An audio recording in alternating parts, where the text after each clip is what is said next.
What you're about to hear is not just a story about wreckage scattered across a rancher's field. It's a story about bodies, small, silent forms that witnesses swore they saw, that morticians were asked to prepare for, that nurses sketched in trembling hands before vanishing from town forever. Bodies that, if they existed, would change everything we understand about our place in the universe.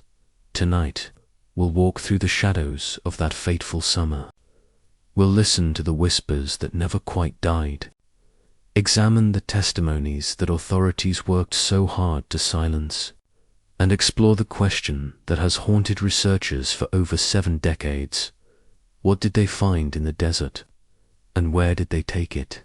Settle in, let the world outside fade away, and prepare to journey into the heart of America's most enduring mystery.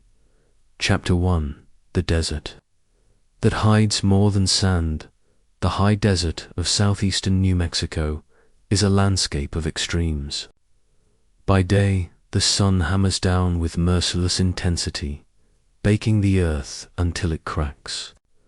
By night, temperatures plummet, and the sky transforms into a cathedral of stars, so bright they seem close enough to touch. It's a land of contrasts, of secrets buried beneath endless horizons. In 1947, this desert held more than most people knew. While ranchers tended their cattle and families gathered for Sunday suppers, something else occupied the landscape. Military installations dotted the region, their purposes shrouded in classification levels that even local officials couldn't penetrate. The atomic age had arrived, and New Mexico was its proving ground.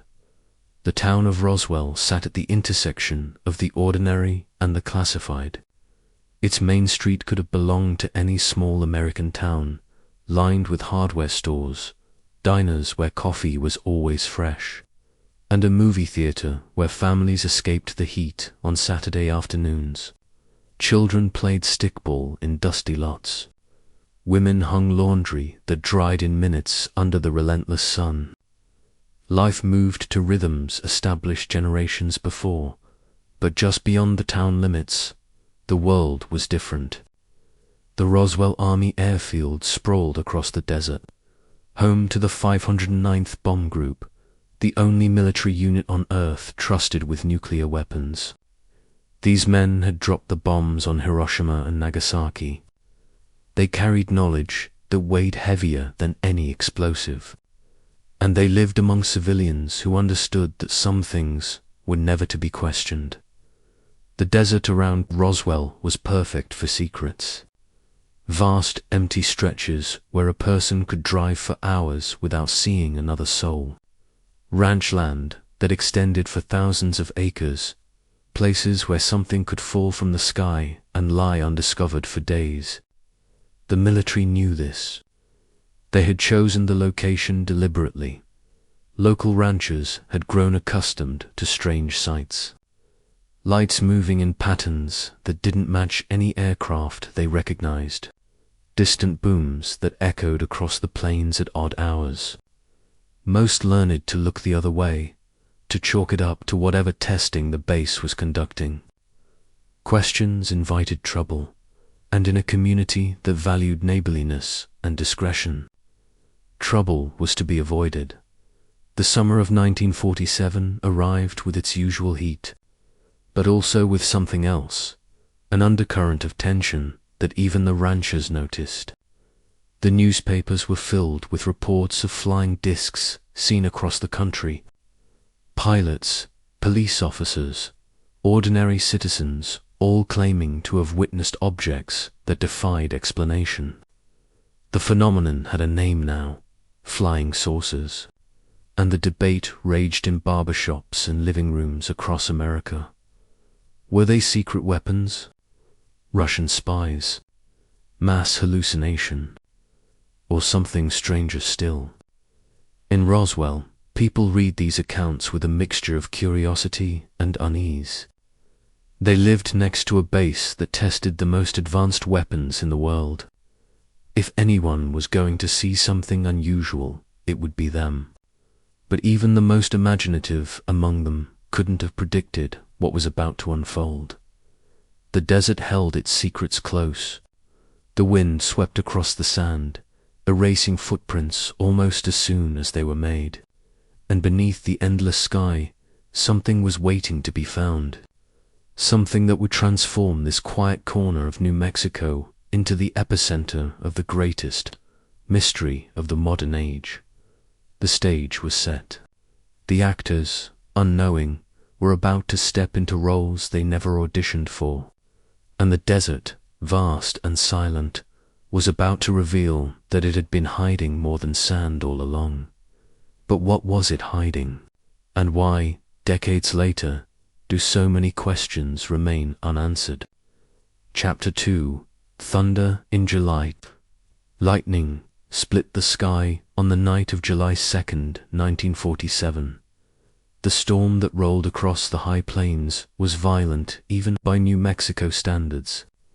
A tempest of wind and electricity that sent ranchers scrambling to secure their livestock and families huddling inside their modest homes. Thunder shook windows. Rain came in sheets, turning dust to mud in moments. William Mac Brazel lay in bed, listening to the chaos outside. He was a weathered man, lean from years of hard work, his hands calloused from mending fences and herding sheep across the Foster Ranch where he worked. Storms were nothing new to him.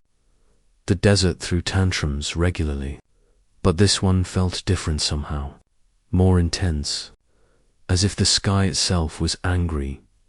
When morning came, the storm had passed, leaving behind the clean smell of wet sage and a landscape transformed by fleeting moisture. Brazel rose early, as ranchers do, and prepared to ride out across the property to check for damage. The Foster Ranch covered 75,000 acres of scrub and grassland, a domain so vast that a man could spend days exploring it, without seeing all its corners, as his horse picked its way across the still damp earth. Brazel's eyes scanned the terrain with practiced efficiency. He was looking for downed fences, injured animals, anything that might need tending.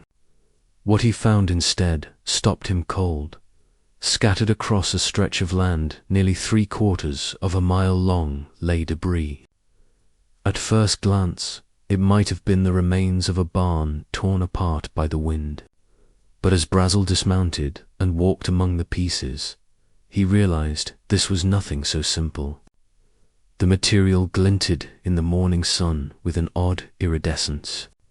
There were thin strips that looked almost like foil, but behaved strangely when handled. Brazel picked up a piece and tried to crease it. The material refused to fold. When he crumpled it, it smoothed itself back out, as if it remembered its original shape. There were also beams, lightweight as balsa wood but impossibly strong. Brazel couldn't scratch them with his knife, couldn't snap them no matter how hard he tried. And strangest of all, some of these beams bore markings, symbols in purples and pinks that looked almost like hieroglyphics. They weren't letters or numbers in any language Brazel recognized, but they had a deliberate quality, as if they meant something to someone. The quantity of debris was staggering. It stretched across the field in a long swath, hundreds of pieces glittering in the grass and caught in the brush. There was no crater, no sign of an explosion or impact, just this strange trail of wreckage, as if something had broken, apart high above and scattered its remains across the ranch. Brazel gathered some of the pieces and carried them back to his small house. His wife and children examined them with wide eyes, turning the fragments over in their hands.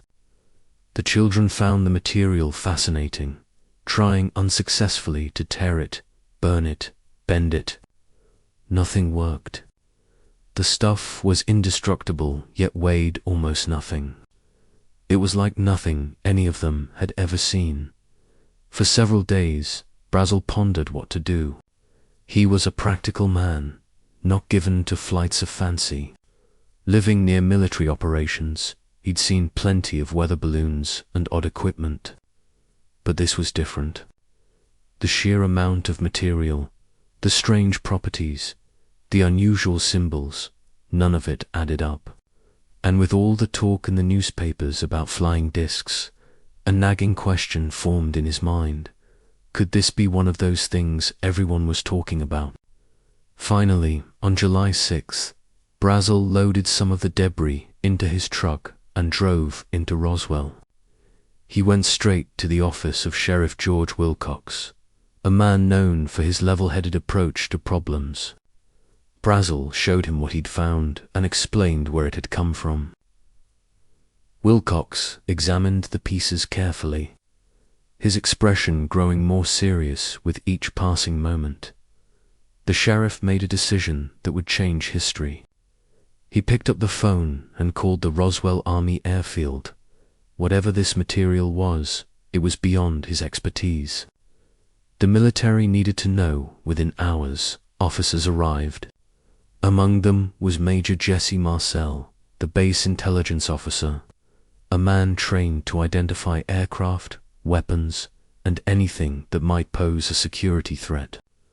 Marcel listened to Brazel's account, examined the fragments, and felt a chill run through him despite the July heat.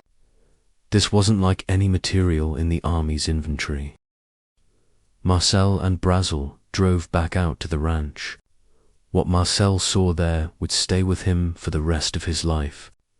The field was covered with debris that shimmered in the afternoon light. He walked the length of the debris field, hundreds of yards, picking up pieces, examining them, trying to make sense of what he was seeing. There was no engine, no cockpit, no recognizable parts of any aircraft he knew. Just fragments of something that seemed impossibly advanced. As the sun began to set, Marcel made arrangements to collect the debris. Trucks were brought in. Soldiers combed the field, gathering every piece they could find. The operation was quiet, efficient, and thorough. Brazel watched, feeling the weight of something significant pressing down on him. He'd found plenty of odd things on the ranch over the years, but he'd never seen the military respond like this. By nightfall, the trucks rolled back toward the base, loaded with the mystery from the sky, and as stars emerged above the desert, a question hung in the air, heavy as the summer heat. What had fallen from the heavens onto Mac Brazel's ranch? The answer, when it came, would be stranger than anyone could have imagined. But first, it would be hidden. Chapter 3. The announcement that shocked the world, July 8th, 1947, began like any other day in newsrooms across America. Editors reviewed wire reports over morning coffee.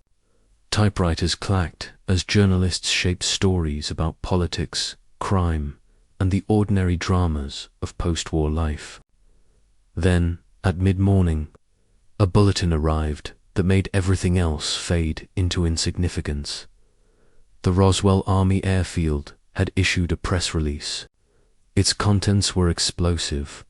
Walter Hart, the base's public information officer, had crafted the statement under orders from Colonel William Blanchard, commander of the 509th Bomb Group.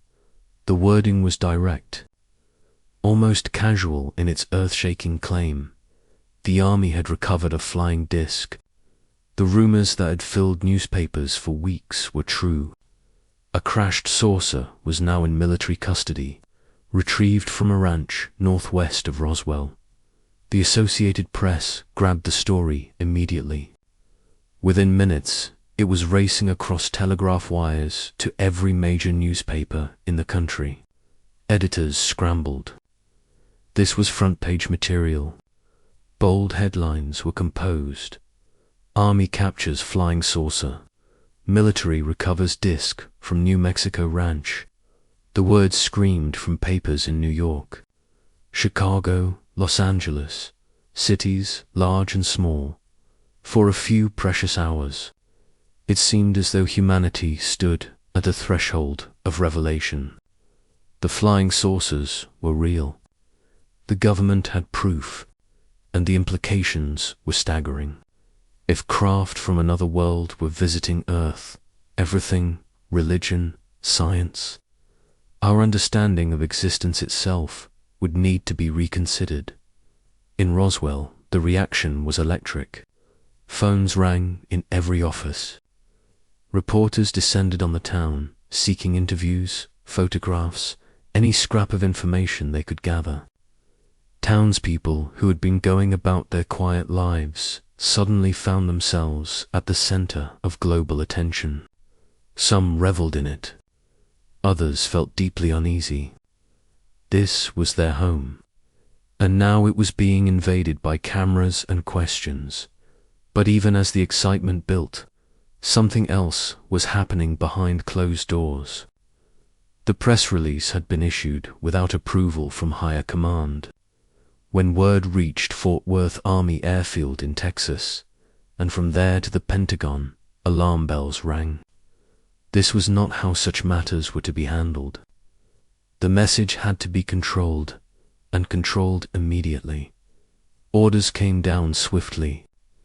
The debris was to be flown to Fort Worth for examination by Brigadier General Roger Ramey, commander of the 8th Air Force, and the story was to be corrected. Not a flying disc, a mistake. A weather balloon. By late afternoon on July 8th, Ramey held a press conference. Photographers were invited into his office, where they found him crouched beside scattered remnants spread on the floor, torn foil, wooden sticks, shreds of rubber. This, Ramey announced, was what had been recovered.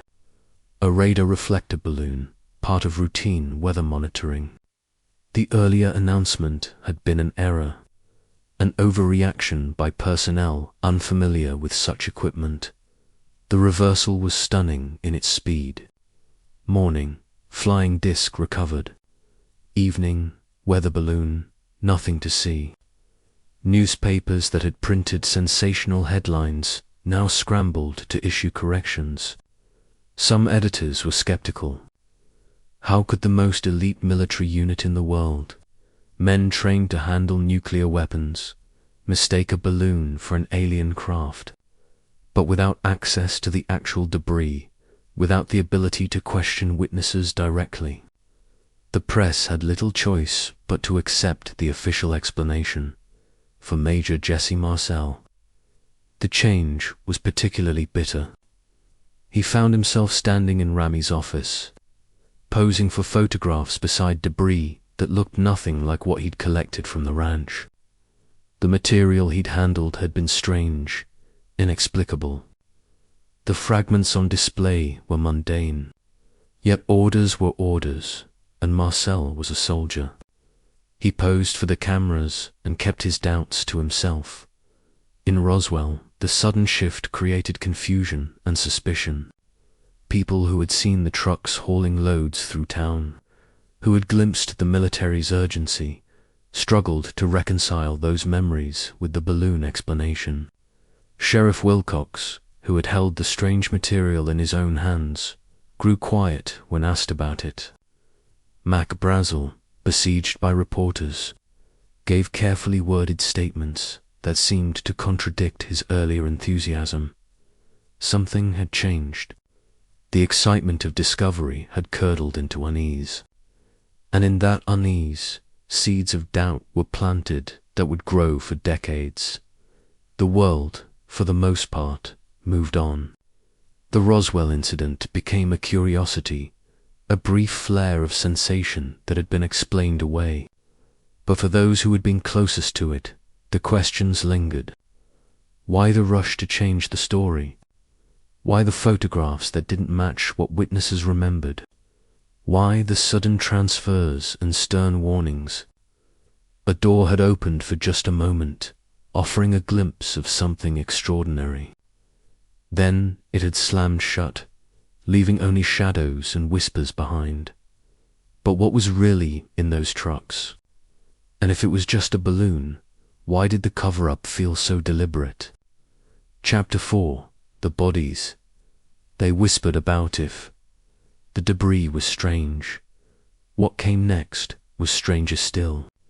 Because, in the days following the crash, rumors began to circulate about something found alongside the wreckage. Not just metal and foil, bodies. Glenn Dennis was 22 years old in the summer of 1947, working as a mortician at the Ballard Funeral Home in Roswell. The funeral home had a contract with the Army Airfield, providing ambulance service and mortuary assistance when needed. It was routine work, usually involving traffic accidents or the occasional training mishap. Nothing that prepared Dennis for the phone call he received on July 7th. The voice on the other end was that of a mortuary officer from the base. The questions were unusual, specific in a way that made Dennis's skin prickle. What was the smallest hermetically sealed casket available? What chemicals could preserve a body that had been exposed to the elements? How would you handle remains that had been lying in the desert heat? Dennis answered as best he could, professional despite his confusion. Why would the base need small caskets? Had there been an accident involving children? The officer didn't explain, simply thanked him and hung up.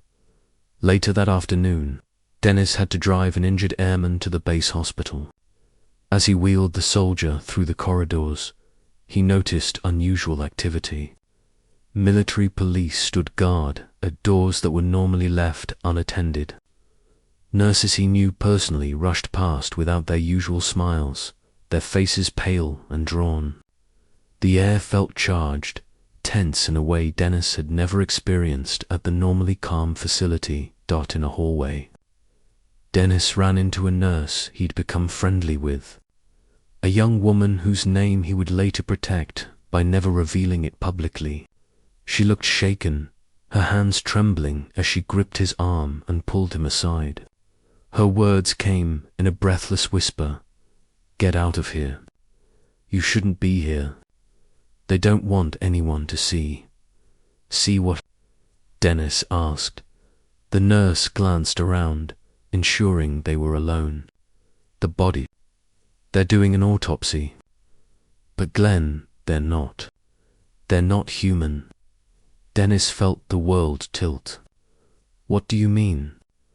She described what she'd witnessed in the examination room. Small beings, no more than 4 feet tall, with elongated heads and large, dark eyes that dominated their faces. Their skin was greyish, almost translucent. Their arms were thin, their fingers longer than human proportions would allow. And the smell, she said, was overwhelming, like nothing she'd ever encountered. Sickly, sweet, and chemical at once. Before Dennis could ask more questions, military police appeared. He was escorted from the hospital with a warning that bordered on a threat. His presence had been noted. He was not to speak of anything he'd seen or heard. Ever, the nurse disappeared shortly after. Transferred, Dennis was told, though no one could say where. He never saw her again. But before she left, she'd given him something. Sketches drawn hastily on prescription pad paper, showing the beings she'd helped examine. Large heads, enormous eyes, bodies that seemed fragile, almost delicate. Dennis kept those sketches hidden for decades. Speaking about what he'd heard felt dangerous, but he never forgot, and he wasn't alone in his knowledge. Other accounts emerged over the years, slowly, cautiously. A firefighter recalled being called to a second crash site. Not on the Foster Ranch, but on the plains of San Agustin, hours to the west. There, he claimed, bodies had been found scattered near a damaged craft that was being loaded onto flatbed trucks. The beings were small, dressed in tight-fitting garments of silver-grey material. Military personnel were photographing everything. working with swift efficiency to remove all evidence before the press could arrive. Civilian witnesses reported seeing convoys of military vehicles moving through Roswell in the days after the crash. Trucks with canvas-covered loads, heavily guarded. One woman remembered seeing a vehicle parked briefly outside a local hangar, its tarp partially pulled back. She glimpsed something small beneath it. A form that looked vaguely human, but wrong in proportions. Morticans in nearby towns later recalled unusual requests around that time. Calls inquiring about small caskets, about preservation techniques for remains that weren't quite human. These calls came from military sources, always brief, always cryptic. The stories shared common elements: small bodies, large heads, grayish skin, and a military response that was swift and absolute. Witnesses were warned. Photographs were confiscated. Anyone who had seen too much was either transferred or intimidated into silence. The message was clear: forget what you saw and never speak of it again. But memory is stubborn, and fear, no matter how potent, eventually fades. Decades later, when researchers began asking questions, these witnesses came forward.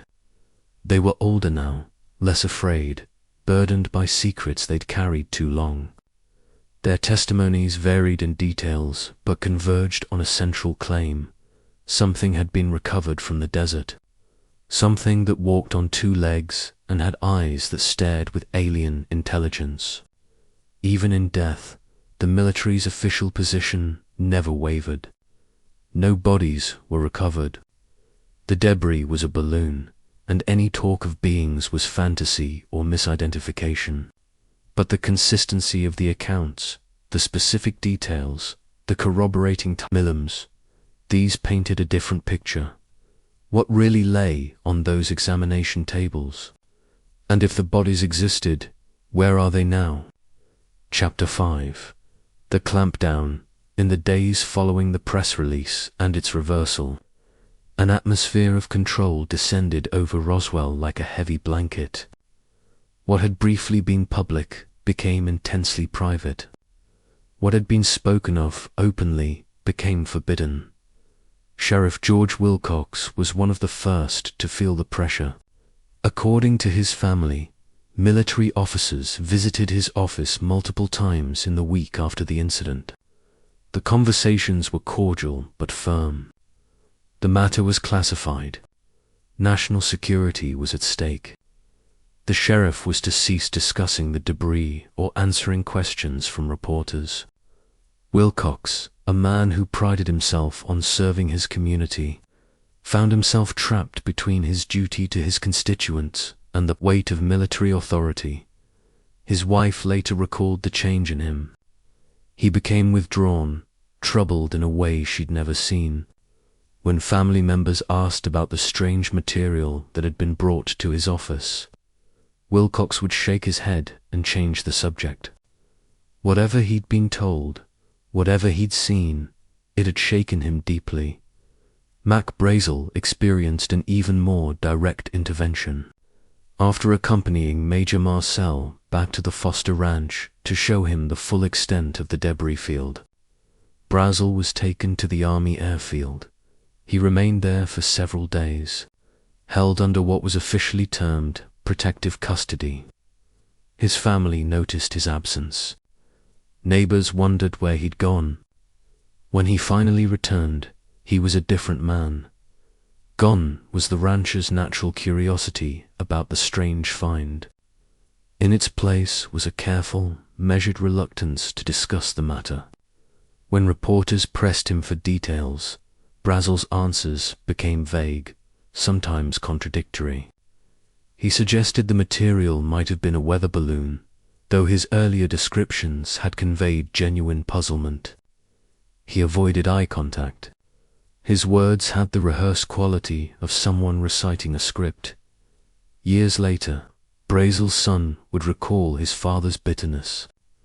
The military ran over them, he said, referring to his father and the other witnesses. Whatever had happened during those days at the base, Brazel never fully explained. But he warned his children never to pick up anything unusual on the ranch again.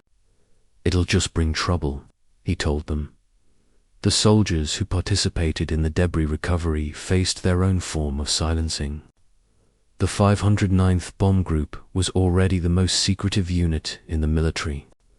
These men had dropped atomic bombs on Japan. They understood classification, secrecy, and the consequences of loose talk. But even by those standards, the Roswell incident was handled with exceptional security. Personnel who had been at the crash site were debriefed individually. They were reminded of the oaths they'd sworn, the penalties for breaching security. Some were told they'd face court-martial if they spoke. Others heard darker threats. One soldier recalled being told that harm could come to his family if he ever revealed what he'd seen. Guards were posted at hangars where the debris was stored. Access was restricted to a handful of senior officers. Even mechanics, who worked on planes that had been used to transport the material, were kept in the dark about what they'd carried. The efficiency of the clampdown was remarkable. Within days, a town that had been buzzing with speculation fell into wary silence. The base hospital became particularly restricted. Nurses who had been present during the alleged autopsies disappeared from the facility almost overnight. Transfer orders came through so quickly that they barely had time to pack. Friends who tried to keep in touch found their letters unanswered. It was as if these women had simply vanished. One nurse's family later described how she'd returned home briefly, packed a bag, and left again without explanation. She'd been pale, shaken, unwilling to discuss her reassignment. Years later, in a deathbed conversation, she finally spoke of what she'd seen. Bodies, strange beings. An examination unlike anything in medical training. And then the order to forget, reinforced with threats that made her believe her life might depend on her silence. For the civilian population of Roswell, the message was equally clear. Military representatives visited homes where people had expressed too much curiosity. The conversations were polite but unmistakable in their intent. This was a matter of national security. Speculation was dangerous. Silence was patriotic. In the Cold War atmosphere of 1947, such appeals carried enormous weight. The Soviet Union loomed as a threat. The atomic bomb had changed warfare forever. Security wasn't just important, it was survival. People who might have questioned the story accepted the need for secrecy. They stopped asking questions, stopped sharing their doubts. The press, too, fell in line.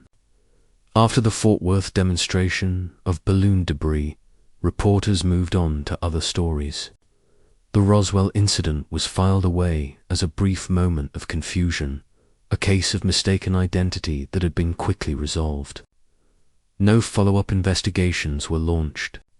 No probing questions asked. The story simply died. But in killing the story, something else was born. A suspicion that grew slowly in the minds of those who'd been closest to the events. A sense that what they'd been told didn't match what they'd experienced. And though they remained silent, the memories endured, waiting for a time when speaking would feel safe again. That time would come, but not for 30 years. Until then, the secrets festered in silence. Chapter 6. The long sleep for 3 decades, Roswell slept. The town returned to its rhythms of ranching, commerce, and quiet community life. Children who'd been young in 1947 grew up, married, had children of their own, all without knowing the strange history that lay buried in their hometown. The Foster Ranch continued its operations, the debris field unmarked by any monument or sign. Life moved forward, and the incident receded into the fog of half-remembered history. Mac Brazel continued, ranching until his death in 1963. He never spoke publicly about the crash again. Friends noted that he seemed to have made peace with his silence, or perhaps simply accepted that some burdens must be carried privately. His children inherited not just land, but questions they couldn't fully answer. Stories that were more suggestion than detail. Major Jesse Marcel remained in the Air Force, advancing through the ranks, serving in various intelligence roles. He carried with him the memory of that July night when he'd spread strange debris across his kitchen floor to show his wife and young son. "This is something you won't see again in your lifetime," he'd told them, handling the inexplicable fragments with wonder. But after that night, after the official story changed and the material disappeared into military custody, Marcel followed orders. He stayed silent, his service record unblemished by controversy.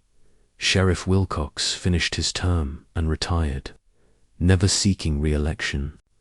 His family would later say the Roswell incident had taken something from him, a lightness he'd once possessed. He died in 1961, taking whatever he'd known to his grave. Nationally, UFO interest waxed and waned through the decades. The 1950s brought another wave of sightings, including dramatic incidents over Washington, D.C. that sent fighter jets scrambling. Project Blue Book, the Air Force's official investigation into UFO reports, logged thousands of cases, but Roswell rarely came up. When it did appear in Blue Book files, it was classified as a balloon. A case closed and unremarkable. The 1960s shifted attention to space. The race to the moon captured imaginations in ways that flying saucers couldn't match. Real spacecraft, launched by actual rockets, were reaching orbit and beyond. Why speculate about alien visitors when human beings were becoming spacefarers themselves? The Apollo missions made the cosmos feel less mysterious, more attainable. Roswell seemed quaint by comparison, a Cold War confusion from a more naive time in Roswell itself. The story became something grandparents might mention in passing. Oh yes, there was something about a flying saucer back in '47. Turned out to be a weather balloon. The official explanation had done its work, reducing wonder to mundane misidentification. Most residents accepted it without question. Why wouldn't they? The government had said so. The newspapers had printed it. And besides, nothing strange had happened since. Life was normal, but beneath this normal surface, memory persisted. Not in headlines or official reports, but in private conversations, in stories told quietly among trusted friends. A fireman who'd been called to a crash site and saw things he couldn't explain. A soldier who'd helped load unusual crates onto a plane bound for Wright Field. A woman who'd glimpsed something small and wrong beneath a canvas tarp. These people didn't organize. They didn't write books or demand investigations. They simply remembered, and occasionally, very carefully, they shared their memories with those they trusted. The silence wasn't complete. It was a particular kind of quiet, the kind that happens when people know something but lack the language or courage to speak it aloud.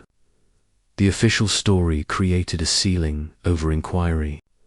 To question it was to invite ridicule or worse. So people stayed quiet, and the years accumulated, and Roswell became a footnote in UFO history, overshadowed by more recent, more dramatic cases. This dormancy served a purpose, though. Memory that stays buried doesn't decay. It crystallizes. Details that might have been lost in constant retelling were instead preserved, sharp and clear, in minds that had decades to replay them. Witnesses didn't embellish their stories because they weren't telling their stories. They were waiting, though they might not have known for what. What they were waiting for was someone to ask the right questions, someone who wouldn't laugh or dismiss, someone who would take their accounts seriously and begin the patient work of assembling fragments into a coherent whole. That someone was coming, and when he arrived, the long sleep would end, and Roswell would wake to find itself at the center of renewed fascination, controversy, and debate. The silence had lasted 30 years. It was about to break. Chapter 7, The Awakening. The phone call that broke Roswell's silence came in 1978, connecting a UFO researcher named Stanton Friedman to a retired Air Force intelligence officer living quietly in Louisiana. The officer's name was Jesse Marcel, and he was finally ready to talk. Friedman, a nuclear physicist who turned his analytical mind toward investigating UFO cases, had been following leads on historical incidents when Marcel's name came up.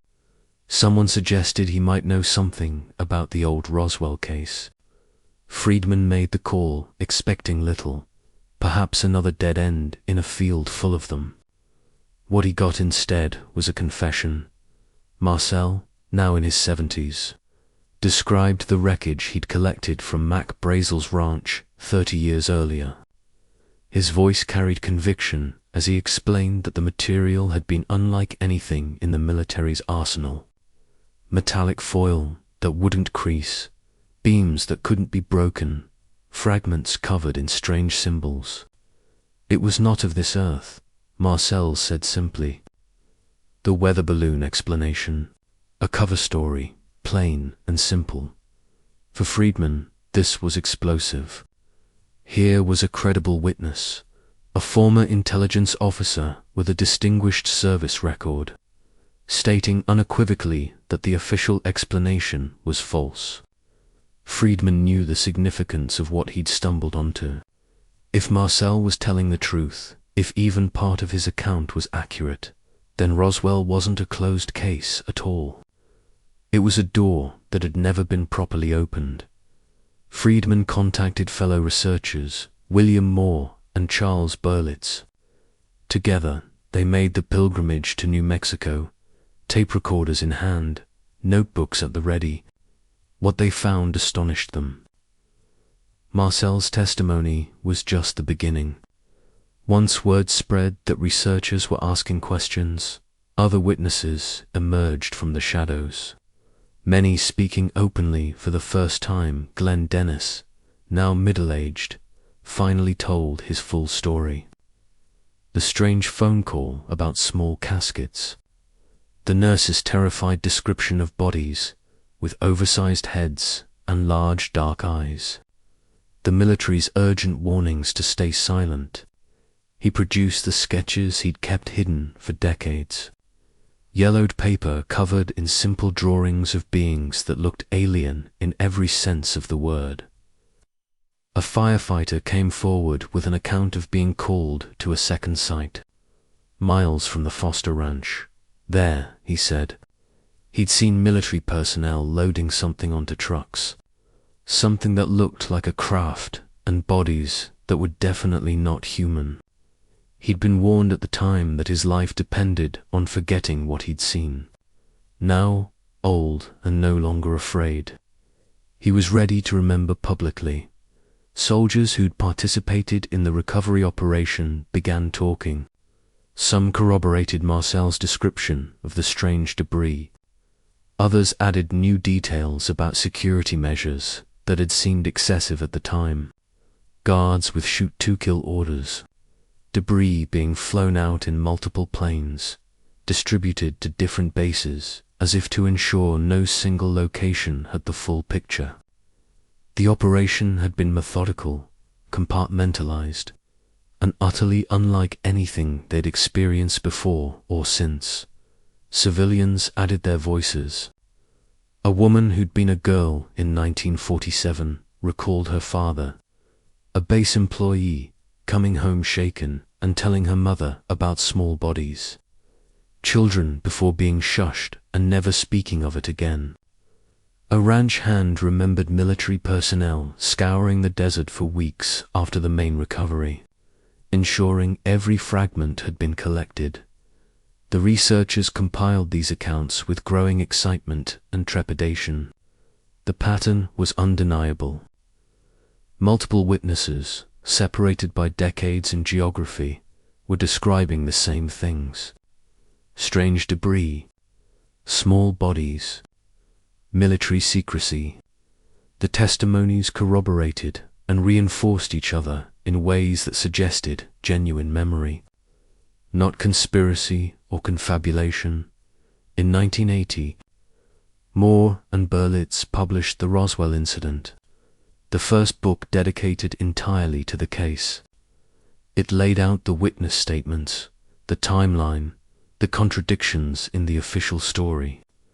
The book's impact was immediate and massive. For readers encountering Roswell for the first time, it was revelation. The government had lied.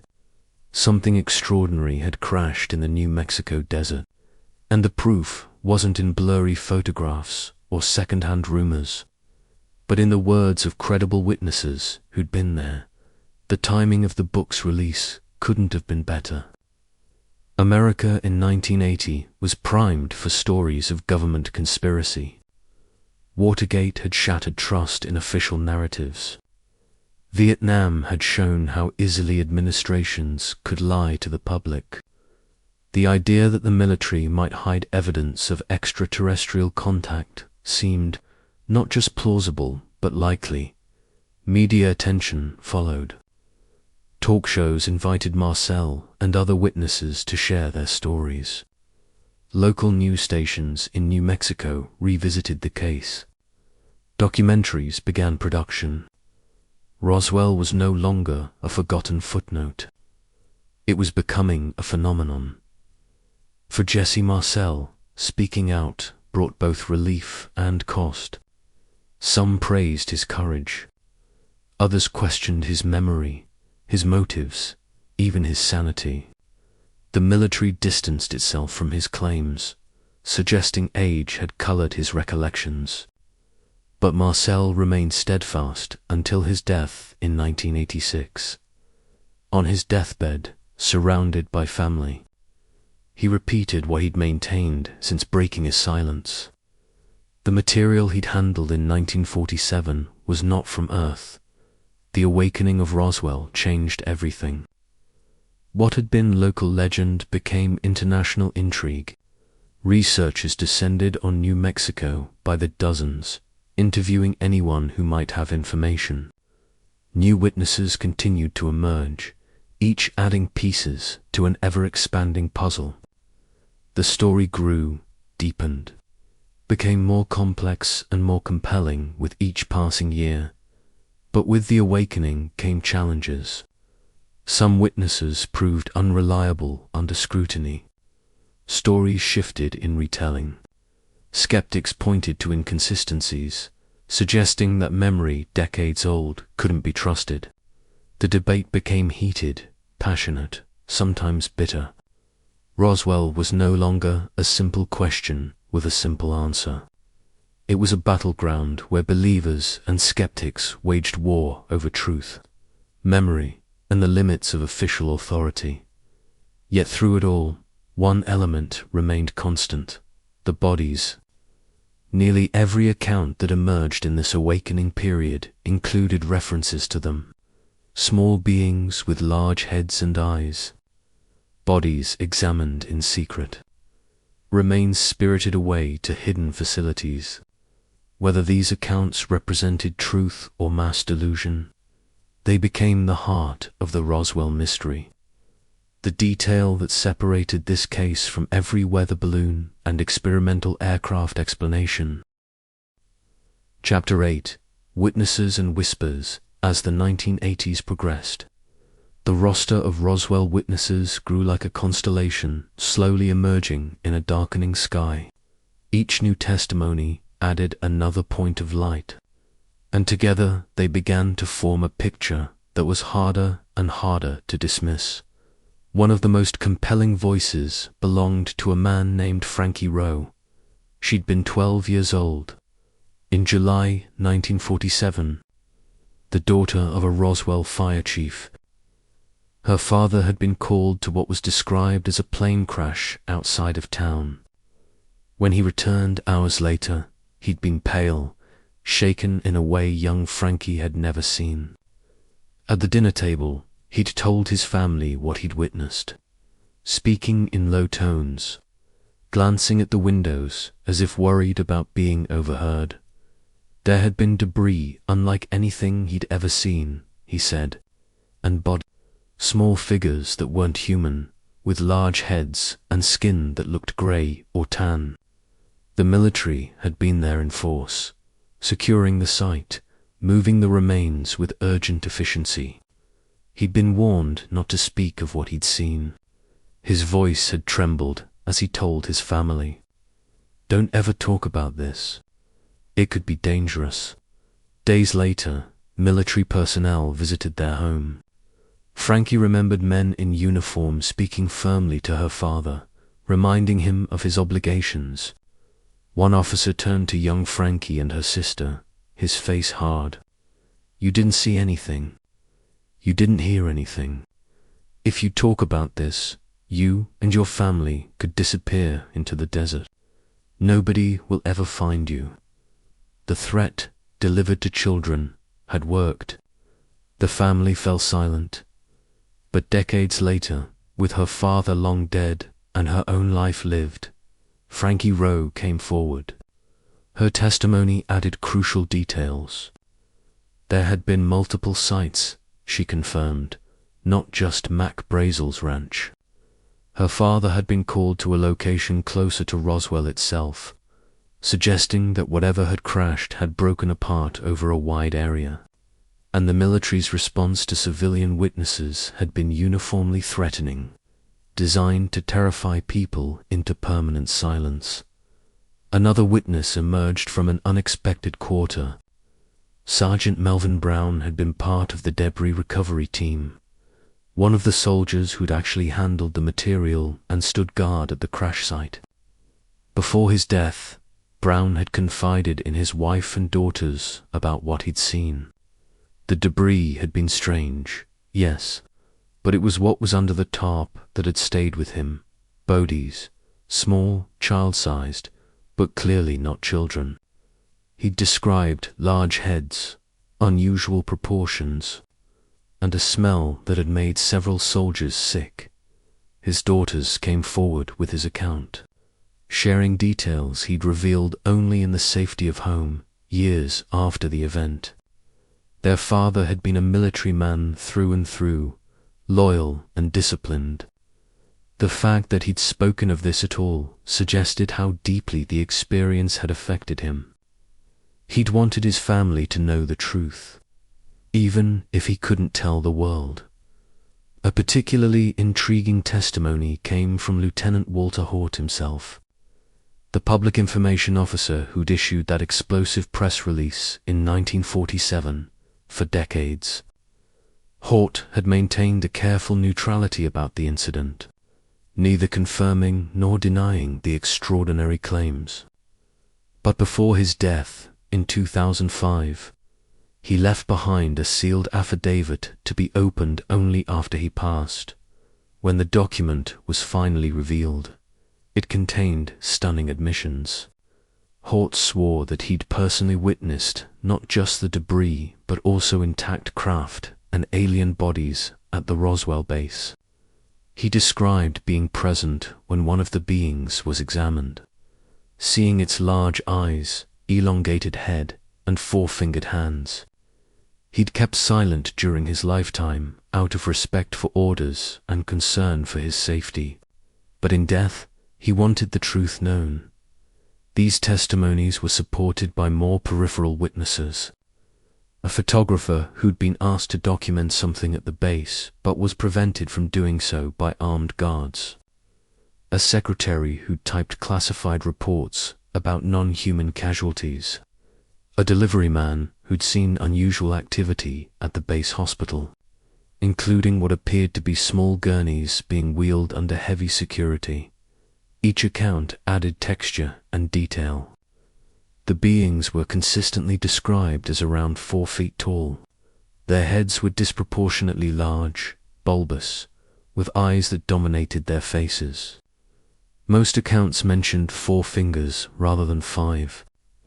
Their skin color varied in description, some saying gray, others tan or brownish, possibly varying depending on lighting conditions or the state of decomposition. But the basic morphology remained consistent across dozens of independent testimonies.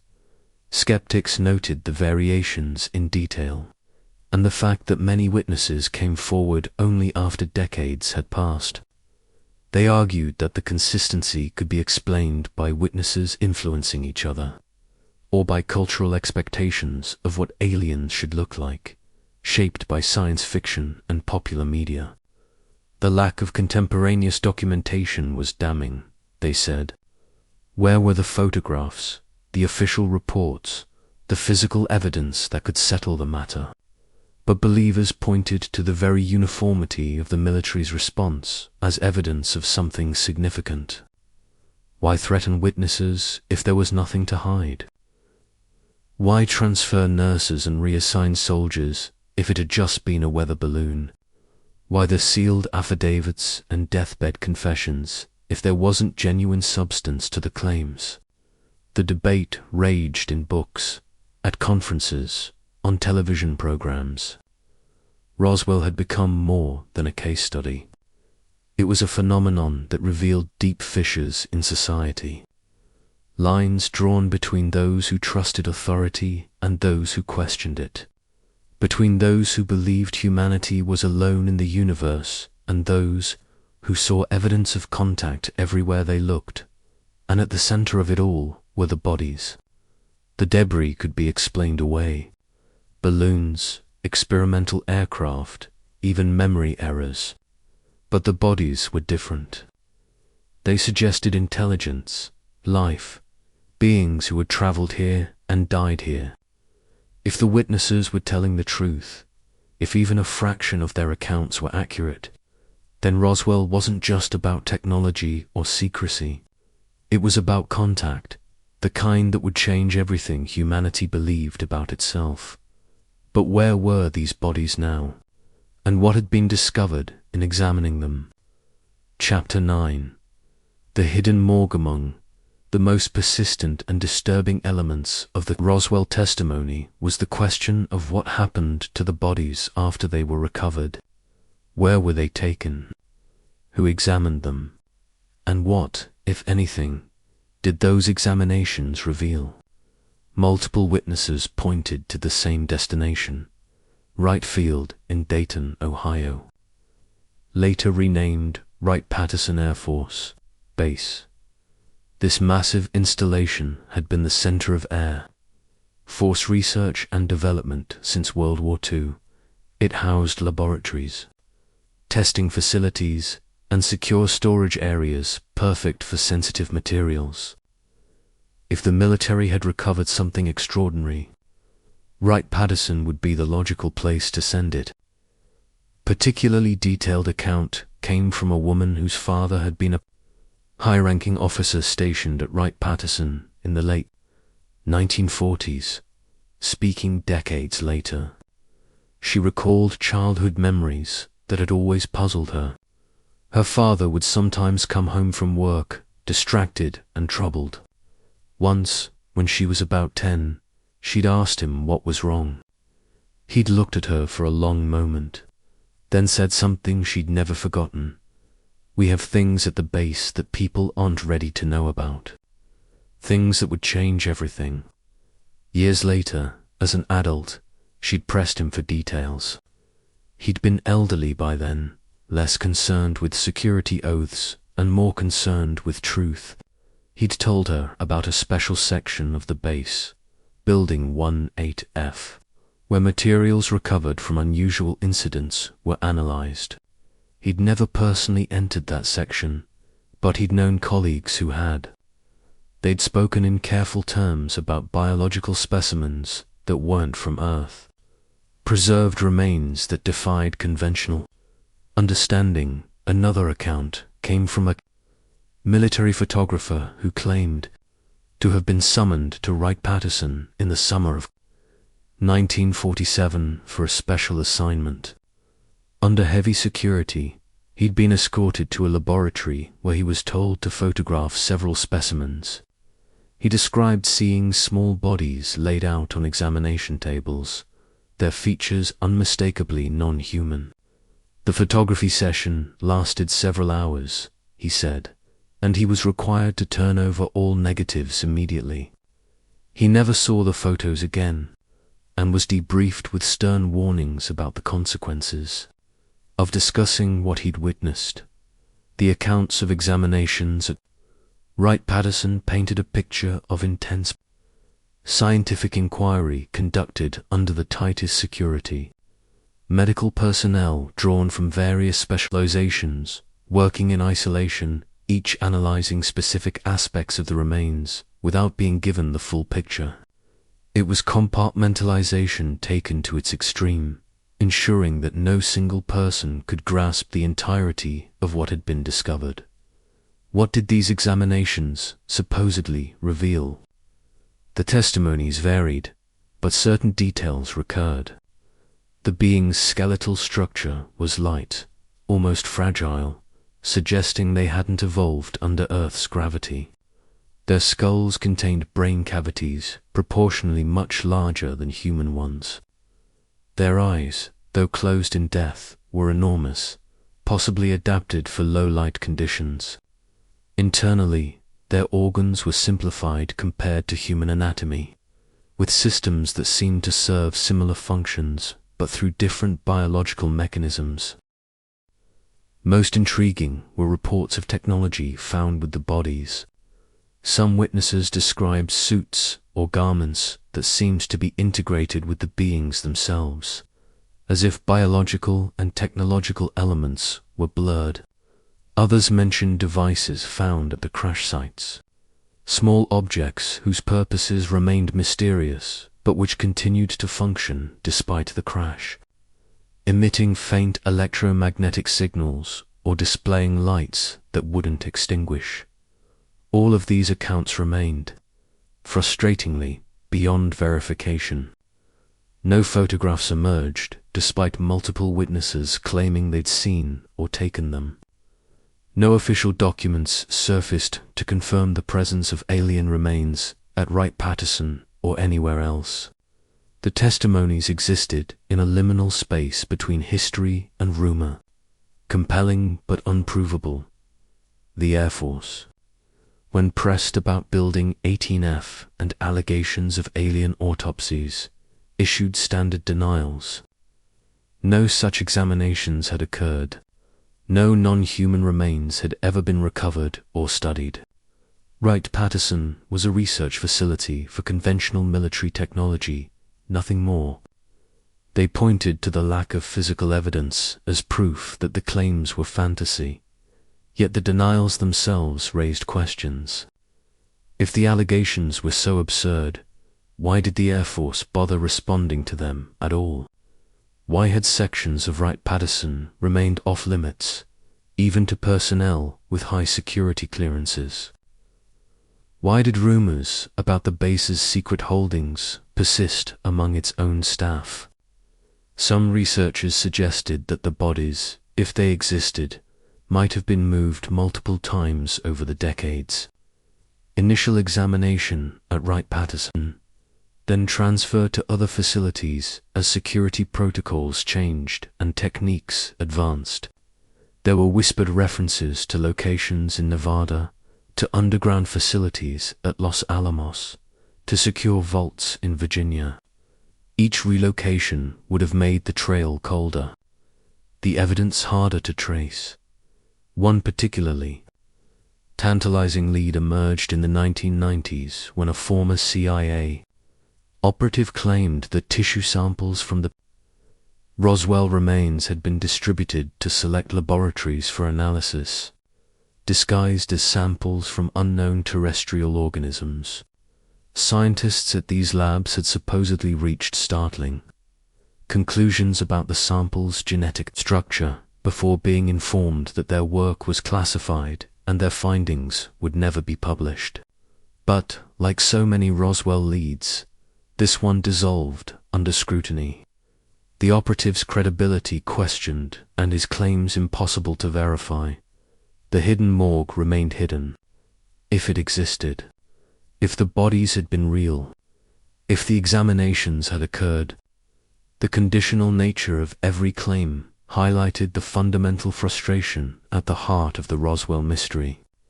Tantalizing testimony pointing to extraordinary discoveries, yet always just beyond reach.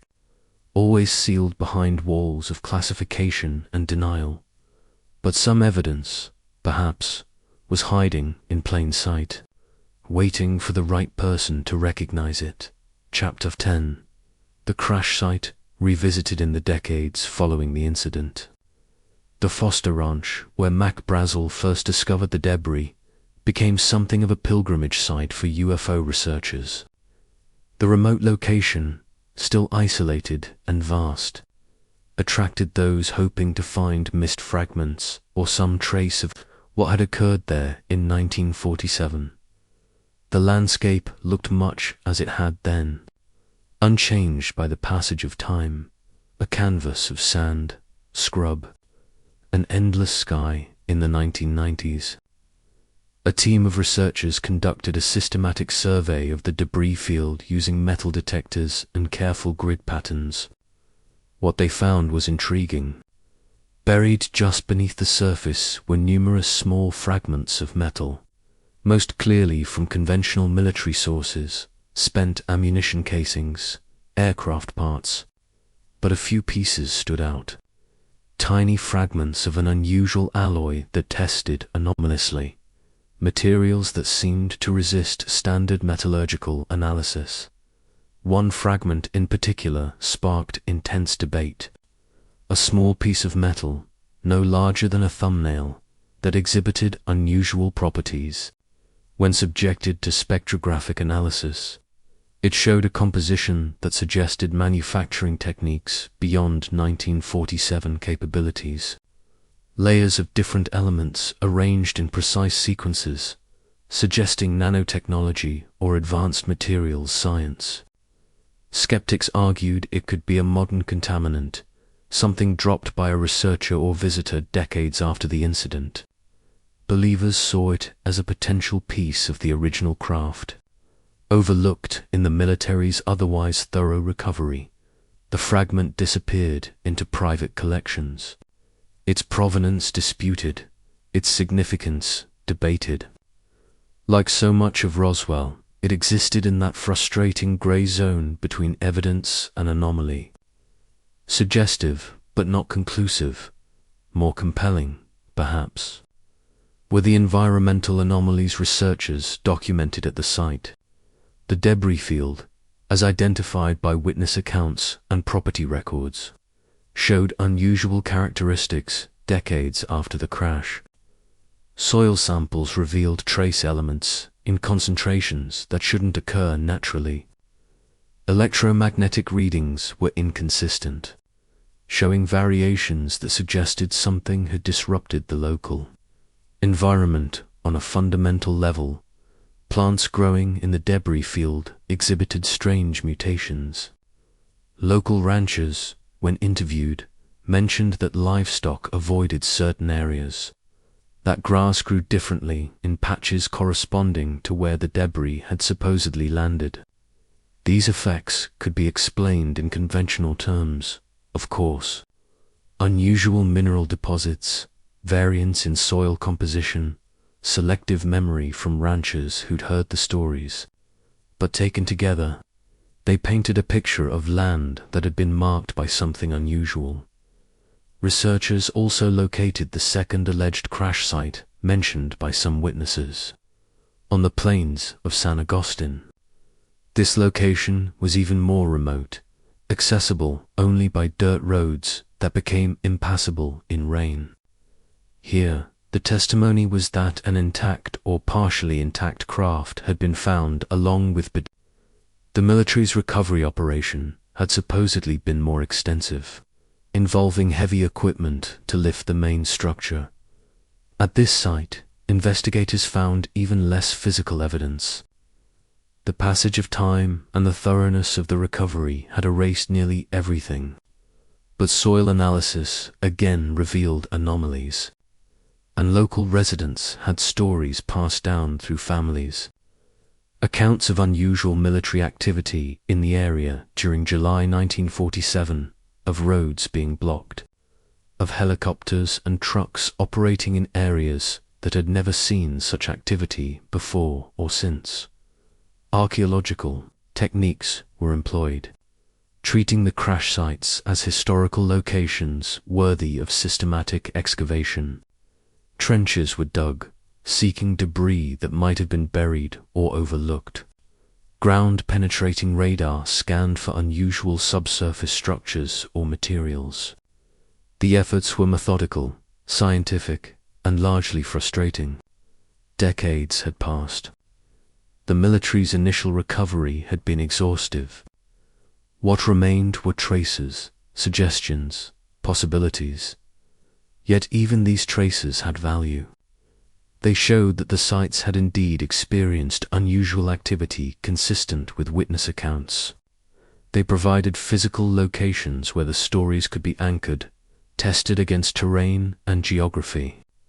And they kept the mystery alive, ensuring that each generation of researchers had something tangible to investigate. Perhaps the most haunting aspect of visiting the crash sites was the realization of their isolation. Standing in the debris field, surrounded by nothing but desert and sky, it was easy to imagine something falling from above, breaking apart in the atmosphere, scattering across this empty land where it might lie undiscovered for days. It was easy to understand why this location, remote and secure, would be attractive for classified military tests.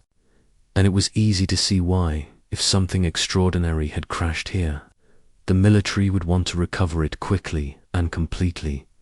The desert keeps its secrets. Wind erases tracks. Sand buries evidence. Time and weather work together to obscure what once was. The crash sites, revisited and studied, remained frustratingly enigmatic, offering just enough to tantalize but never enough to prove. There were physical spaces where extraordinary claims intersected with ordinary landscape, where the boundary between history and myth grew thin as the desert air. What really fell from the sky that July night? The land remembered, but it wasn't telling. Chapter 11. The government's responses. Roswell's resurrection gained momentum through the 1980s and early 1990s. The US government found itself in an increasingly uncomfortable position.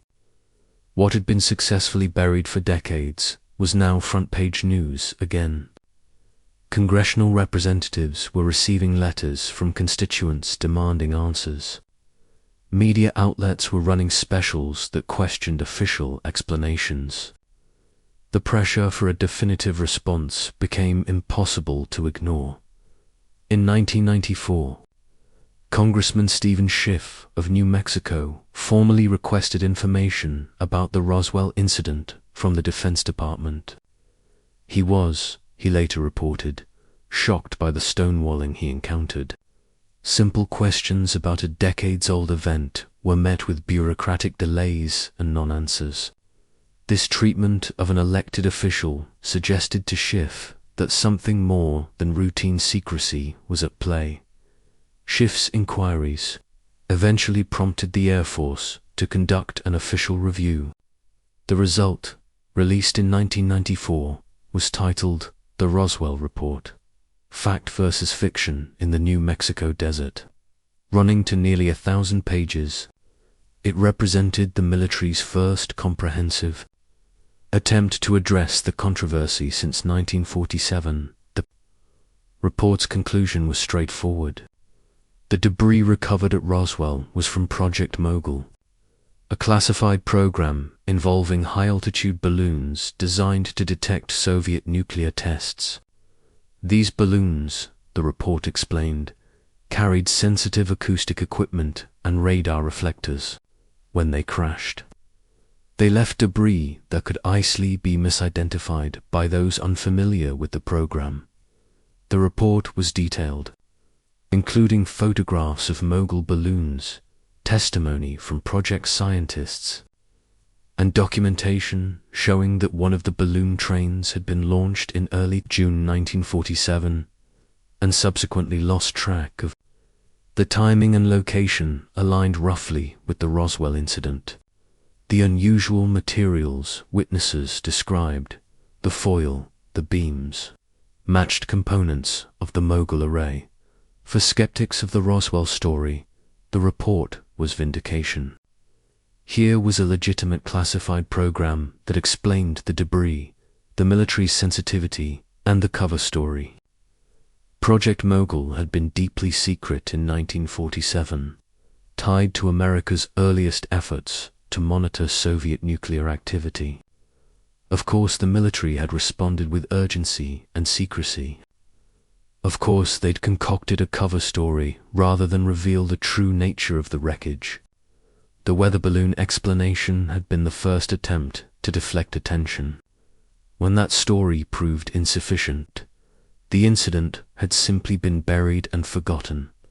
But for believers, the report raised more questions than it answered. First, if Project Mogul was the answer, why had it taken the Air Force 47 years to say so?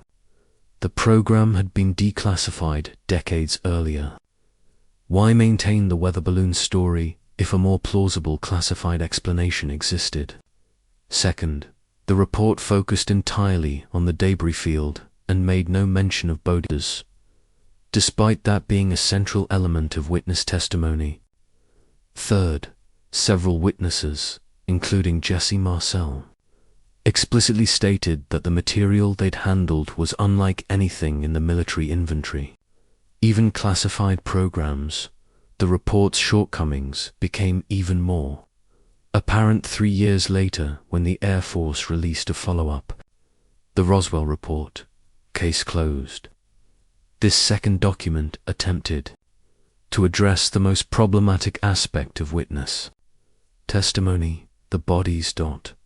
The Air Force's explanation was startling in its specificity and its logical problems. The bodies, they claimed, were anthropomorphic test dummies used in high-altitude parachute experiments conducted in the 1950s. These dummies had been dropped from balloons to test survival equipment. When they were recovered, usually by civilian witnesses unfamiliar with the program, they could have been mistaken for alien beings, especially given the cultural context of flying saucer hysteria. The report included photographs of the dummies, which did bear a superficial resemblance to descriptions of alien bodies, roughly human shape, bald heads, unusual proportions. But the problems with this explanation were immediately apparent. The dummy drops had occurred in the 1950s, nearly a decade after the Roswell incident. Witnesses describing bodies in 1947 couldn't have been confusing memories with events that hadn't happened yet. The Air Force argued that witnesses were mixing memories from different time periods, a psychological phenomenon where distinct events blur together over decades. But this explanation required believing that multiple witnesses had independently made the same temporal confusion, conflating events separated by years into a single narrative. It strained credulity. Moreover, the dummy's explanation didn't address Glenn Dennis's account of receiving calls about small caskets in July 1947, or the nurse's description of performing an autopsy on beings with internal anatomy unlike humans. Test dummies don't require autopsies or preservation in caskets. the case closed, report was met with derision from many quarters, not just from UFO believers, but from researchers and journalists who found its logic flawed and its conclusions forced. It seemed less like an honest attempt to resolve the mystery and more like damage control, an effort to provide any explanation, however imperfect, that would close the book on an embarrassing controversy. Congressman Schiff, whose inquiry had prompted the reports, expressed dissatisfaction with what he'd received. The military appears to have destroyed all files related to the Roswell incident, he noted, finding it suspicious that records from such a significant base during such a crucial period had vanished, either through accident or deliberate action. The paper trail that might have definitively solved the mystery simply didn't exist in accessible archives. The government's response, rather than settling the debate, had intensified it. The two reports became part of the controversy themselves, documents that believers could dissect for inconsistencies, while skeptics pointed to them as official closure. The truth, as always with Roswell, remained elusive, trapped somewhere between what was remembered and what was acknowledged, between what witnesses swore they'd seen and what authorities insisted never happened. If the government couldn't provide satisfactory answers, perhaps the evidence had been hidden elsewhere all along. Chapter 12. Pop Culture and Mythology. By the mid-1990s, Roswell had transcended its origins as a specific incident and become something larger, a cultural touchstone, a shorthand for government secrecy and the possibility of extraterrestrial contact. The town itself transformed to embrace this identity, becoming a destination for those fascinated by UFOs and the unknown. Main Street in Roswell underwent a remarkable metamorphosis. Streetlights were fitted with alien head toppers that glowed green at night. Murals depicting flying saucers and grey beings adorned building walls. The International UFO Museum and Research Center, established in an old movie theater, became one of the town's largest attractions, drawing hundreds of thousands of visitors annually. What had begun as tragedy or mystery, depending on one's perspective, had become economy. The annual UFO festival transformed Roswell each July into a celebration of the strange. Families dressed in alien costumes paraded through the streets. Vendors sold everything from alien-themed jewelry to conspiracy theory books. Researchers delivered lectures on the incident's details, while skeptics offered It was carnival and symposium combined, a place where belief and skepticism mingled under the New Mexico sun. Hollywood, predictably, seized on Roswell's narrative potential. Television shows like The X-Files and Roswell wove the incident into their mythology, using it as a foundation for stories about cover-ups and contact. Movies referenced it constantly, from blockbusters like Independence Day, which featured the Roswell craft stored in Area 51, to documentaries that treated it with varying degrees of seriousness. Each portrayal added layers to the mythology, blurring the line between what had been claimed and what had been imagined. Then came the Alien autopsy film. In 1995, British entrepreneur Ray Santilli released footage that he claimed showed the genuine autopsy of an extraterrestrial being recovered from Roswell. The black and white film depicted medical personnel in protective suits, examining a humanoid corpse with features matching classic descriptions: large head, huge dark eyes, six-fingered hands, internal organs unlike human anatomy. When the footage aired on television networks worldwide, it caused a sensation. Millions watched, many believing they were seeing proof of extraterrestrial life. Experts were divided. Some pointed to suspicious details, the modern-looking telephone visible in the background. inconsistencies in the medical procedures. Others argued the film showed genuine, biological material being dissected. The debate raged for years, until Santilli admitted the footage was a reconstruction. But even in his confession, he maintained that it was based on real film he'd obtained that had degraded beyond usability. The autopsy he'd released was a recreation meant to show what the original had depicted. To skeptics, this was an admission of fraud. To believers, it was a tantalizing suggestion that authentic footage had once existed. The autopsy film, regardless of its authenticity, accomplished something remarkable. It made the Roswell bodies visually real for millions of people. Before the film, the beings existed only in testimony and sketches. Now, even in a hoaxed or reconstructed form, people had images to attach to the accounts.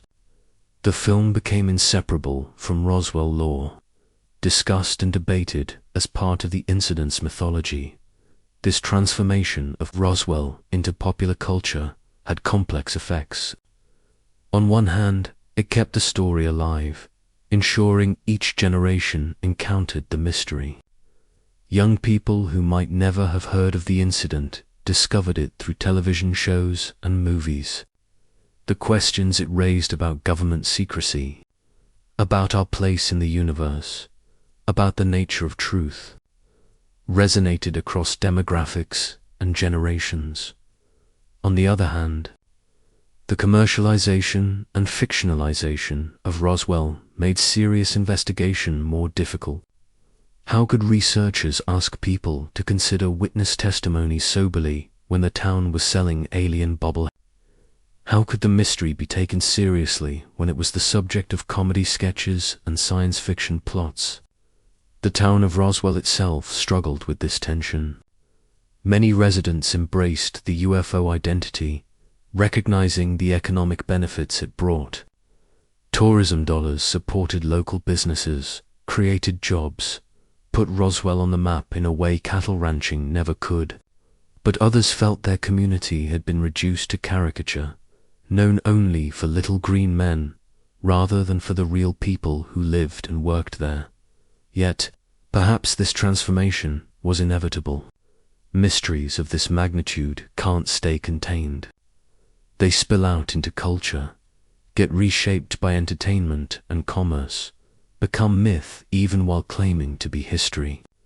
Roswell had become a story that belonged to everyone, a narrative each person could interpret according to their own beliefs about government, truth, and the cosmos. The pop culture phenomenon ensured that Roswell would never be forgotten. But it also created layers of fiction over whatever core of truth might exist. Separating the two became nearly impossible. What had actually happened in 1947? What had been misremembered? What had been added by wishful thinking or deliberate fabrication? The questions multiplied even as answers remained elusive. But beneath the alien-headed streetlights and festival crowds, the original mystery endured, waiting for those serious enough to seek it. Chapter 13. The disclosure movement. As the 21st century began, something unexpected happened. The government that had spent decades denying and dismissing UFO reports began, tentatively, to acknowledge that some aerial phenomena couldn't be explained. This shift didn't come from pressure by UFO researchers, but from within the military itself. From pilots and intelligence officers who insisted that what they were encountering in the skies was real, measurable, and beyond current technology. In 2004, Navy pilots from the USS Nimitz encountered objects off the California coast that defied explanation. The Tic Tac incidents, as they became known, were captured on multiple instrument systems and witnessed by experienced aviators. The objects moved in ways that violated known physics, accelerating instantly from hovering to supersonic speeds, descending from 80,000 feet to sea level in seconds. Similar encounters, accumulated over the following years. Different locations, different pilots, same basic pattern, objects with no visible propulsion, no wings or control surfaces, performing maneuvers that would destroy any conventional aircraft and kill any human pilot through GF. The encounters were documented, investigated internally, and classified. Then, in 2017, the New York Times broke the story of AATIP, the Advanced Aerospace Threat Identification Program. This Pentagon project had been studying UFOs, now rebranded as UAP's Unidentified Aerial Phenomena. From 2007 to 2012, the program's existence confirmed what researchers had long suspected, despite public denials. The government continued to take these phenomena seriously. The revelation transformed the conversation. Major media outlets began treating UAPs as a legitimate story rather than tabloid fodder. The stigma that had attached to anyone who took the subject seriously began to lift. Scientists, pilots, and intelligence officials came forward with accounts they'd previously kept private. Emboldened by the changing climate, in this new environment, Roswell took on fresh significance. If the government was admitting it couldn't explain modern encounters, what did that say about historical cases it had dismissed? The parallels were striking. Then, as now, credible witnesses describing impossible technology. Then, as now, official explanations that satisfied no one. Then, as now, the sense that something profound was being withheld.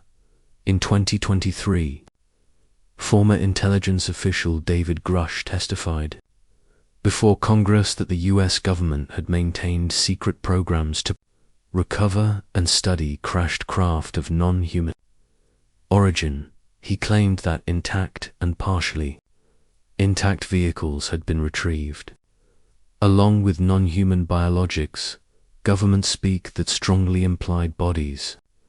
Grush, like Jesse Marcel before him, was a credible witness with a distinguished career, not easily dismissed as a crank or attention seeker.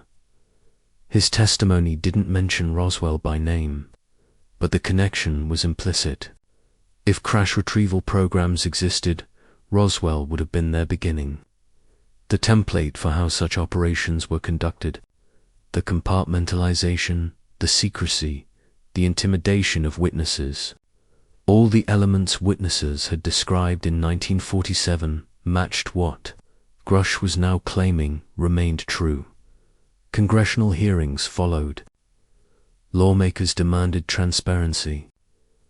Some witnesses testified in classified settings, claiming that information too sensitive for public release supported Grush's allegations.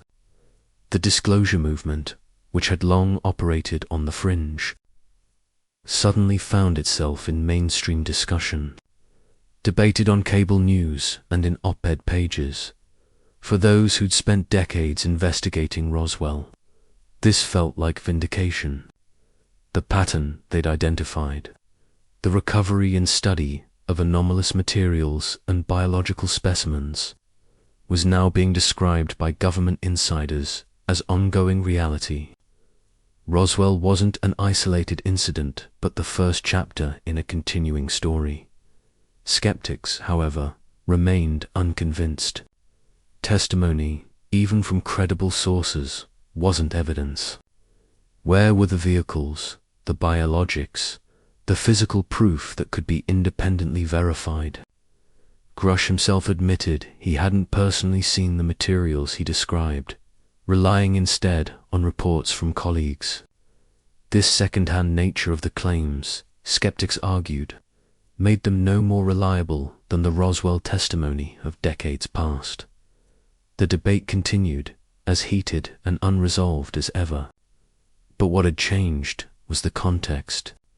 UFOs, or UAPs, were now acknowledged as real phenomena requiring serious study.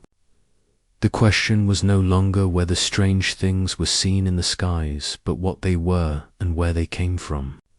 In this new landscape, dismissing Roswell seemed less defensible. If unexplained craft were real, had been encountered by military personnel, and possibly recovered, then the Roswell witnesses' accounts gained plausibility. The disclosure movement tied together 70 years of history, connecting the rancher who found strange debris in 1947 to the intelligence officer testifying before Congress in 2023. The story was continuous. They argued a long pattern of encounter, recovery, and secrecy finally beginning to crack open. But if disclosure was coming, what exactly would be disclosed? And would Roswell finally yield its secrets? Epilogue. The bodies, they tried to hide. The New Mexico desert looks much as it did in 1947. The scrub brush still clings to sandy soil. The sky still stretches endless and blue by day, star-studded by night. The land holds its secrets with the same patient silence it has held them for decades. We've journeyed through Roswell's story, from the wreckage scattered across Mac Brazel's ranch to the modern disclosure movement that echoes that first encounter. We've listened to witnesses who swore they saw small bodies with large eyes, who claimed they were threatened into silence, who carried their secrets for decades before finally speaking. We've examined the government's changing explanations, the cultural transformation of a quiet town into a UFO capital, the way a single incident expanded to become mythology, what really happened in July 1947. After all the testimony, investigation, debate, and denial, can we know? The truth, if it exists, remains frustratingly out of reach. The physical evidence that might settle the question, the debris that displayed impossible properties, the bodies that witnesses described, the photographs that were supposedly taken, all of it has vanished into classification or been dismissed as misidentification. We have only words, accounts from people who claim they saw, who insist they remember, who swear they're telling the truth. Perhaps that's the real mystery of Roswell. Not what crashed, but why the story endures. Why, after more than 70 years, does it still capture imaginations? Why do new generations discover it and become fascinated? Why does it remain relevant in an age when we've landed rovers on Mars and photographed distant galaxies? The answer may lie in what Roswell represents. It's become a symbol of the possibility that we're not alone, that contact has already occurred, and that truth has been deliberately hidden. In a world where government secrecy is documented fact, where officials have lied about everything from war to surveillance, the idea that they might hide evidence of extraterrestrial contact seems not just plausible but likely to many people. The bodies, whether they existed or not, carry the weight of this symbolism. Debris can be explained as technology, secret projects, misidentification. But bodies are different. Bodies mean beings, intelligence, life that evolved somewhere else, traveled here, and died on our soil. Bodies transform the question from what fell from the sky to who fell from the sky. Glenn Dennis, before his death, was asked if he regretted telling his story, enduring the skepticism and ridicule that came with it. His answer was simple. I saw what I saw. I heard what I heard. People can believe me or not. That's the position of many Roswell witnesses. They're not trying to prove anything to skeptics. They're simply testifying to their own experience, leaving others to make of it what they will. Jesse Marcel, in one of his last interviews, was asked if he thought the truth would ever come out. He considered the question carefully, then said, I think someday, maybe after we're all gone, people will look back and realize we were telling the truth. I hope by then we'll be ready for it. That day may be approaching. The modern disclosure movement, the acknowledgement of UAPs by government and military, the testimony of officials like David Grush, all suggest that the conversation about extraterrestrial contact is changing. What was once confined to the fringe is moving toward the mainstream. And as it does, Roswell's place as the origin story of this long secret becomes more significant. Not less if crash retrieval programs exist. As Grush and others claim, then understanding how they began matters. Roswell offers a case study in how such an event might be handled. Immediate military response, thorough debris collection, witness intimidation, cover stories that evolved as needed, and decades of sustained denial even in the face of compelling testimony. The pattern established in 1947 may still be in use today. Each new UAP encounter, each crashed object recovered in remote locations, might follow the same template. Secure the site, recover the materials, debrief the witnesses, issue plausible explanations, and classify everything that matters. If so, then the Roswell witnesses were the first to encounter a system of control that continues operating, refined and improved but fundamentally unchanged. For the town of Roswell, the mystery has become identity. The streets lined with alien imagery, the museum filled with artifacts and testimonies, the annual festival that draws thousands, all of it represents a community that embraced its strange history rather than hiding from it. Roswell has become a place where questions are welcomed, where the unknown is celebrated, where the boundary between belief and skepticism is acknowledged rather than enforced. Standing on the Foster Ranch today, on land that still looks much as it did in 1947, it's possible to imagine that night. Thunder rolling across the plains, something breaking apart in the sky, debris falling like strange rain across the desert, and perhaps, in the wreckage, small forms that once held life, beings from somewhere beyond Earth who journeyed here and ended here. Did it happen that way? Or was it simply a balloon, misidentified by good people whose memories grew more elaborate over decades? Was it a secret military test that spiraled into myth? Or was it contact, the kind that authorities decided humanity wasn't ready to know about? We may never have certainty. The evidence is too scattered, the testimony too disputed, the official explanations too contradictory. Roswell exists in that strange territory where belief and skepticism can both find support, where neither side can claim absolute victory. But perhaps that's appropriate. Perhaps mysteries of this magnitude aren't meant to be solved cleanly.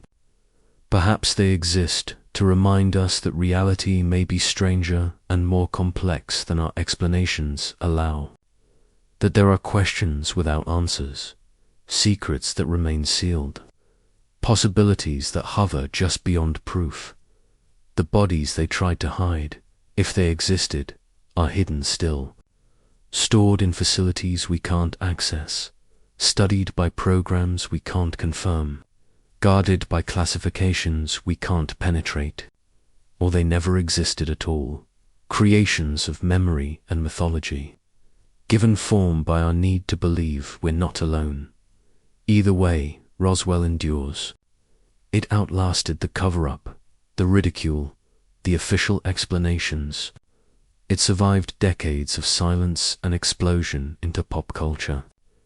It remains alive in the questions people still ask, in the witnesses who still testify, in the researchers who still investigate, and in the simple human wonder about what might be out there, looking back at us across the vastness of space.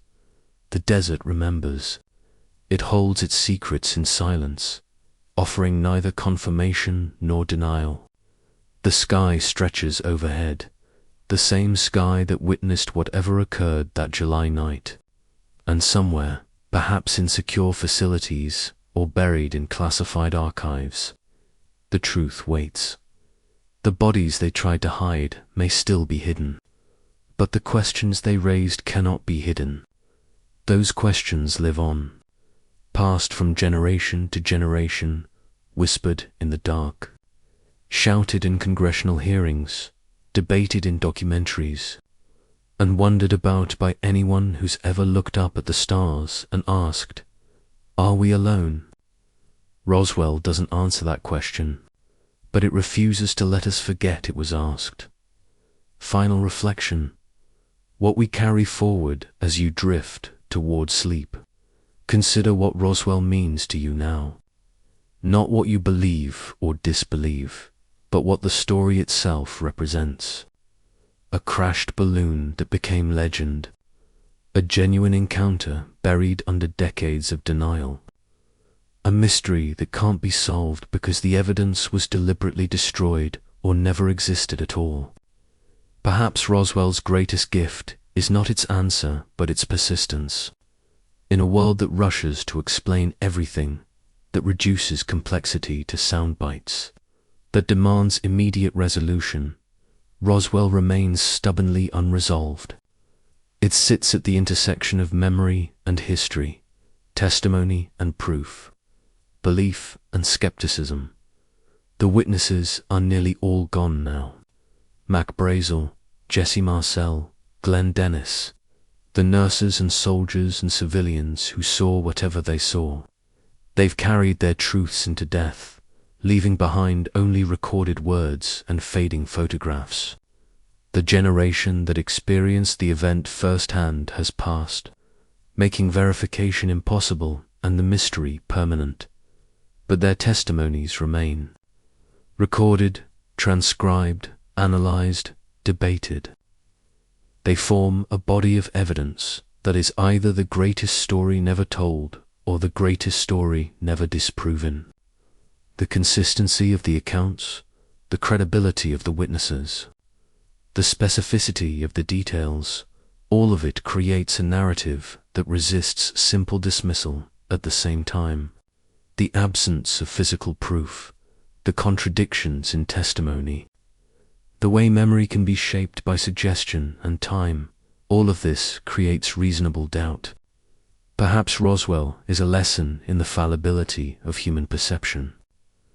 The way extraordinary claims require extraordinary evidence that this case simply doesn't provide, or perhaps it's a lesson in the power of secrecy.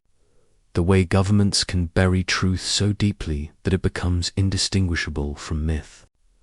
Perhaps the bodies existed, were studied, and remain hidden in facilities we can't imagine.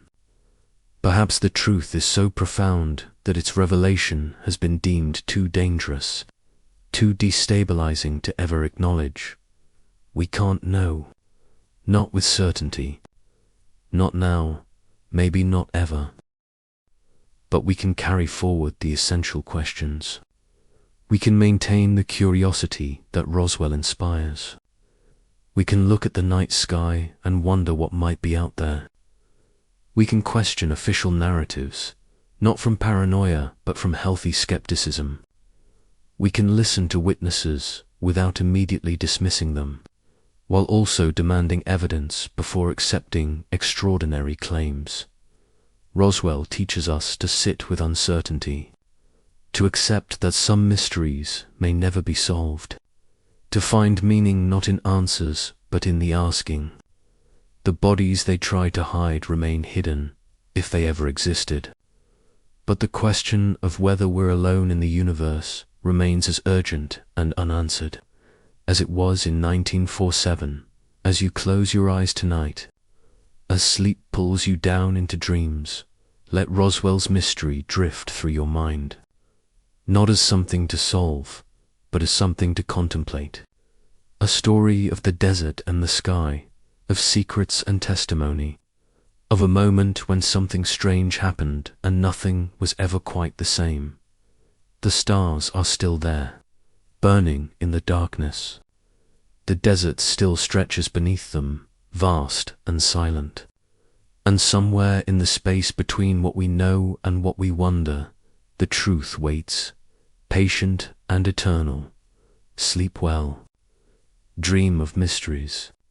And remember that the most important questions are often the ones we can never fully answer. The end.